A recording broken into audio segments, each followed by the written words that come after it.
Hi friends, please subscribe to Amravati Media and press the bell icon for more latest updates. Congress నుంచి వైసీపీలోకి వలసలు అందుకే ఆలస్యమయ్యాయా?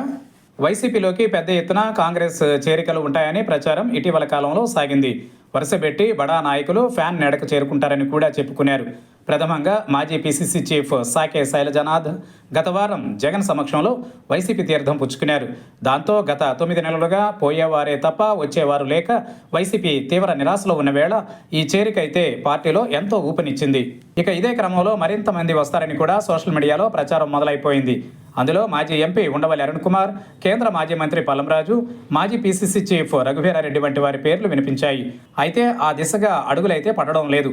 ఈ మధ్యలో శైలజానాథ్ అనంతపురంలో పార్టీ కార్యాలయంలో మాట్లాడుతూ కొన్ని సంచలన వ్యాఖ్యలు చేశారు. వైఎస్ఆర్ అంటే ఆరాధనా భావం తమకు ఉందని అన్నారు. వైఎస్ఆర్ కుటుంబం అంతా ఒకటిగా ఉండాలని కోరుకున్నారు. అంతవరకు బాగానే ఉన్న వైఎస్ విజయమ్మను వైసీపీ అధ్యక్షురాలిగా చేయాలని ఆయన సూచించడంతో అది పార్టీలో చర్చగా మారింది. జగన్ అధినేతగా ఉండగా ఆయన చేత మెడలో కండువా కప్పించుకుని ఆయన కాదు ఆమె ప్రెసిడెంట్ అని ఆ వెంటనే అనడం ద్వారా అందరినీ ఆశ్చర్యచకితులను చేశారు సాకే శైలజానాథ్.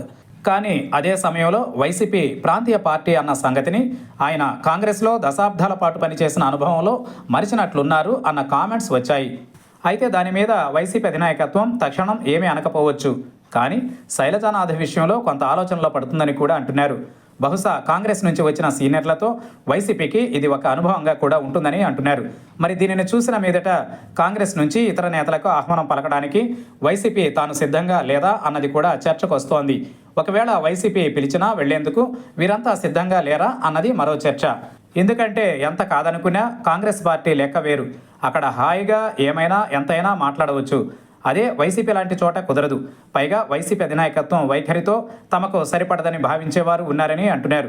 మరి ఏది ఏమైనా కాంగ్రెస్ నుంచి వైసీపీలోకి చేరికలు ఉంటాయా లేక ఆగాయా అన్నది చర్చ అయితే నడుస్తోంది. ఇవన్నీ పక్కన పెడితే వైసీపీ సమర్థులైన నాయకులను, నవతరం నేతలను తానుగా తయారు చేసుకుంటే మంచిదన్న చర్చ కూడా సాగుతోంది. వైసీపీ అధినాయకత్వం ఈ విధంగా కొత్త వారికి, యువకులకు పెద్దపీట వేయాలని కోరుతున్నారు. పార్టీ మరింత కాలం జనంలో ఉండాలంటే కొత్త నీరు రావాలని అంటున్నారు. సీనియర్లను తెచ్చినా వారు సలహాలు మాత్రమే ఇస్తారని, దానివల్ల పార్టీ జనంలోకి ఎంతవరకు పోతుందని కూడా అంటున్నారు. పనిచేసేవారు, ప్రభుత్వం మీద పోరాడేవారు, గ్రౌండ్ లెవెల్లో గట్టిగా నిలబడేవారు వైసీపీకి ఇప్పుడు అవసరమన్న మాట అయితే ఉంది.